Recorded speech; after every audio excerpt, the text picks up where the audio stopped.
നമസ്കാരം. ഓട്ടപ്രദർശനത്തിലേക്ക് എല്ലാ പ്രേക്ഷകർക്കും സ്വാഗതം. ബി.ജെ.പിയുടെ വളർച്ചയിൽ ദേശീയ തലത്തിൽ ഒരു വലിയ വഴിത്തിരിവുണ്ടായത് ഏത് കാലഘട്ടത്തിൽ എന്ന് ചോദിച്ചാൽ അത് തീർച്ചയായും 2014 തന്നെയാണ്.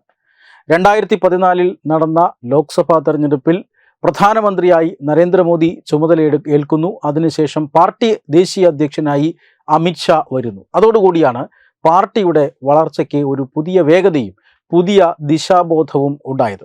ഇതിനു മുമ്പ് അടൽ ബിഹാരി വാജ്പേയിയുടെ നേതൃത്വത്തിൽ ഇന്ത്യ ഭരിച്ചിട്ടുണ്ട് എങ്കിൽ പോലും അതിനുശേഷം 10 കൊല്ലത്തെ UPA ഭരണമുണ്ടായിരുന്നു. അതിനുശേഷം പാർട്ടി കേന്ദ്രഭരണം തിരിച്ചുപിടിക്കുകയായിരുന്നു. അത് തിരിച്ചുപിടിച്ചത് നരേന്ദ്രമോദിയിലൂടെയായിരുന്നു. നരേന്ദ്രമോദിക്ക് പാർട്ടിയുടെ പ്രചരണ ചുമതല 2014 ലോക്സഭാ തെരഞ്ഞെടുപ്പിൽ നൽകുകയായിരുന്നു. അതിനുശേഷം അദ്ദേഹം ചരിത്ര വിജയം നേടുന്നു, പ്രധാനമന്ത്രി പദത്തിലേക്ക് കയറുന്നു. ഇപ്പോൾ 3ാം തവണ 2024 അദ്ദേഹം പ്രധാനമന്ത്രിയായി സത്യപ്രതിജ്ഞ ചെയ്തു. അദ്ദേഹത്തിൻ്റെ 3ാം ടേം ഇപ്പോൾ നടന്നുകൊണ്ടിരിക്കുകയുമാണ്. 2014 പ്രധാനമന്ത്രിയായി നരേന്ദ്രമോദി വരികയും പാർട്ടി അധ്യക്ഷനായി അമിത്ഷാ വരികയും ചെയ്തതോടുകൂടിയാണ് പാർട്ടി ഒരു ദേശവ്യാപകമായി സ്വാധീനമുള്ള ഒരു പാർട്ടിയായി മാറിയത്. അന്നുവരെ പാർട്ടിക്ക് സ്വാധീനം ഒട്ടുമില്ലായിരുന്ന പല സംസ്ഥാനങ്ങളിലും അതിനുശേഷം പാർട്ടി വളർച്ച നേടുന്നു, ഭരണം പിടിക്കുന്ന ഒരു സാഹചര്യം പോലും ഉണ്ടാകുന്നു. ഈ രീതിയിൽ പാർട്ടിയുടെ വളർച്ച ഉണ്ടായതിനു പിന്നിൽ അമിത്ഷായുടെ ചാണക്യതന്ത്രങ്ങളാണ് എന്ന് പറയുന്നവരുണ്ട്. കാരണം സംഘടനാ തലത്തിൽ പാർട്ടിയെ എങ്ങനെ മുന്നോട്ട് കൊണ്ടുപോകണമെന്ന് കൃത്യമായ അറിവുള്ളയാളാണ് അമിത്ഷാ. അതുകൊണ്ട് തന്നെ അമിത്ഷായുടെ ചാണക്യതന്ത്രങ്ങൾക്ക് മുമ്പിൽ പ്രതിപക്ഷ പാർട്ടികൾ ഈ കുറേ കാലം പതിറ്റാണ്ടുകൾ ഇന്ത്യ ഭരിച്ച് പരിചയമുള്ള കോൺഗ്രസിന് പോലും അടിതെറ്റി എന്നുള്ളതാണ് ഏറ്റവും പ്രധാനപ്പെട്ട കാര്യം. പക്ഷെ അമിത്ഷായ്ക്ക് ശേഷം ആര് എന്ന് പലപ്പോഴും പലരും ഈ ചോദ്യങ്ങൾ ഉന്നയിച്ചിരുന്നു. അമിത്ഷായ്ക്ക് ശേഷം തീർച്ചയായും JP നദ്ദ വന്നു. JP നദ്ദയുടെയും കാലാവധി 2020 അദ്ദേഹം അധികാരത്തിൽ വരുന്നു, അല്ലെങ്കിൽ പാർട്ടിയുടെ ദേശീയ അധ്യക്ഷ സ്ഥാനത്തേക്ക് വരുന്നു. അദ്ദേഹത്തിൻ്റെ കാലാവധി സത്യത്തിൽ ഈ ലോക്സഭാ തെരഞ്ഞെടുപ്പിന് മുന്നേ തന്നെ അവസാനിച്ചതാണ്. പക്ഷേ ലോക്സഭാ തെരഞ്ഞെടുപ്പ് ഒക്കെ വരുന്നതിൻ്റെ പശ്ചാത്തലത്തിലാണ് JP നദ്ദയുടെ കാലാവധി നീട്ടിക്കൊടുത്തത്. അദ്ദേഹം ഇപ്പോഴും പാർട്ടിയുടെ ഈ കഴിഞ്ഞ ദിവസം വരെ പാർട്ടിയുടെ ദേശീയ അധ്യക്ഷനായിരുന്നു. പക്ഷേ അദ്ദേഹം കേന്ദ്രമന്ത്രി കൂടിയാണ്. അദ്ദേഹത്തിൻ്റെ സംഘടനാ തെരഞ്ഞെടുപ്പ്, BJPയുടെ സംഘടനാ തെരഞ്ഞെടുപ്പ് പൂർത്തിയാകാത്ത സാഹചര്യത്തിൽ പല നിർണായകമായ സംസ്ഥാനങ്ങളിലും അവിടുത്തെ സംസ്ഥാന അധ്യക്ഷനെ കുറിച്ചുള്ള തീരുമാനമാകാത്ത സാഹചര്യത്തിൽ പല സംസ്ഥാന അധ്യക്ഷന്മാരുടെയും കാലാവധി അവസാനിച്ചിട്ടില്ലാത്ത സാഹചര്യത്തിലൊക്കെയാണ് ഈ ദേശീയ അധ്യക്ഷ സ്ഥാനത്തേക്കുള്ള അല്ലെങ്കിൽ ദേശീയ അധ്യക്ഷനെ പ്രഖ്യാപിക്കുന്ന സംഘടനാ തിരഞ്ഞെടുപ്പിലേക്ക് പാർട്ടി ഇതുവരെയും കടക്കാത്തത്.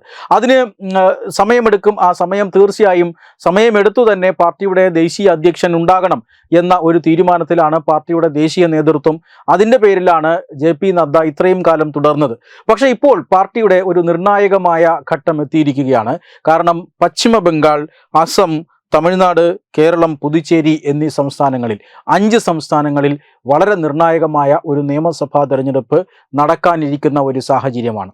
തീർച്ചയായും ആ നിയമസഭാ തെരഞ്ഞെടുപ്പിന് മുമ്പ് പാർട്ടി ഒരു ഫുൾ ടൈം ദേശീയ അധ്യക്ഷനെ പ്രഖ്യാപിക്കുമെന്ന് പ്രഖ്യാപിച്ചിട്ടുണ്ട്.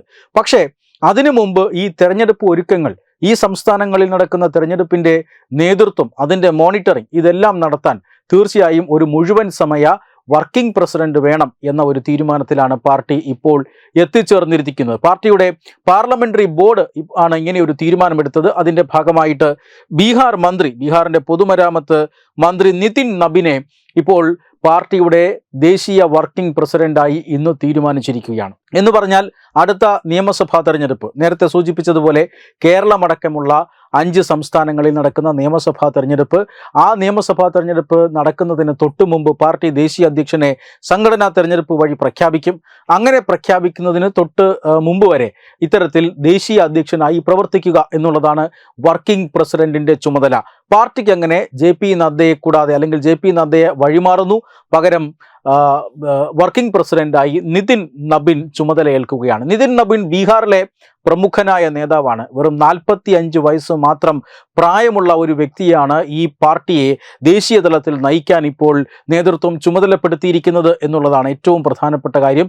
ബീഹാർ മന്ത്രിയാണ് അദ്ദേഹം. 2000-ന്റെ തുടക്കത്തിലാണ് അദ്ദേഹം ഈ രാഷ്ട്രീയത്തിലേക്ക്, സജീവ രാഷ്ട്രീയത്തിലേക്ക് വരുന്നത്. അദ്ദേഹം RSSന്റെ പ്രവർത്തകനായിരുന്നു, ABVPയുടെ നേതാവായിരുന്നു. വിവിധ ഘട്ടങ്ങളിൽ സംഘടനാപരമായി ഉള്ള അറിവും അതുപോലെ തന്നെ പരിചയവും ഒക്കെ നേടിയത് അദ്ദേഹം ABVP-യിൽ നിന്നാണ്. പിന്നീട് യുവമോർച്ചയിൽ പ്രവർത്തിച്ചു. യുവമോർച്ചയിൽ വളരെ പ്രധാനപ്പെട്ട ചുമതലകൾ അദ്ദേഹം വഹിച്ചു. അതിനുശേഷമാണ് ഭാരതീയ ജനതാ പാർട്ടിയിലേക്ക് അദ്ദേഹം വരുന്നത്. 2010-ലാണ് അദ്ദേഹം ആദ്യമായി മത്സരിച്ച് വിജയിക്കുന്നത്. അദ്ദേഹം ബങ്കിപ്പൂർ നിയമസഭാ മണ്ഡലത്തിൽ നിന്നും വിജയിച്ചു. അതിനുശേഷം ഈ കഴിഞ്ഞ 2025-ലെ നിയമസഭാ തെരഞ്ഞെടുപ്പ് വരെ അവിടെ നിന്നും തുടർച്ചയായി വിജയിച്ചു വരുന്ന ഒരു നേതാവാണ്.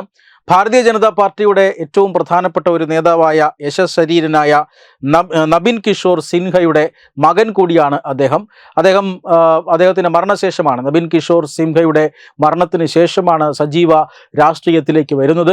2021 മുതൽ വിവിധ വകുപ്പുകളിൽ മന്ത്രിസ്ഥാനത്തുണ്ട് അദ്ദേഹം.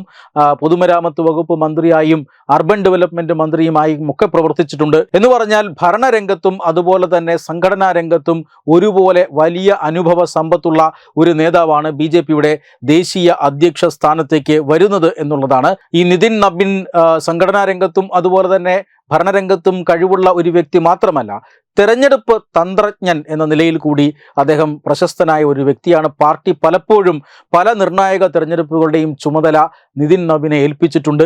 ആ ചുമതലകളെല്ലാം അദ്ദേഹം ഭംഗിയായി തന്നെ നിർവഹിച്ചിട്ടുണ്ട്. ഏറ്റവും ഒടുവിലായി ഛത്തീസ്ഗഡ് നിയമസഭാ തെരഞ്ഞെടുപ്പിൻ്റെ പ്രവർത്തനങ്ങൾ ഏകോപിപ്പിച്ചത് നിതിൻ നബിനായിരുന്നു. ആ തെരഞ്ഞെടുപ്പിൽ പാർട്ടി വലിയ ഭൂരിപക്ഷത്തോടു കൂടി തുടർഭരണം അവിടെ നേടിയത് നമ്മൾ കണ്ടതാണ്. അധികാരത്തിലേക്ക് തിരിച്ചു വരുന്നത് നമ്മൾ കണ്ടതാണ്.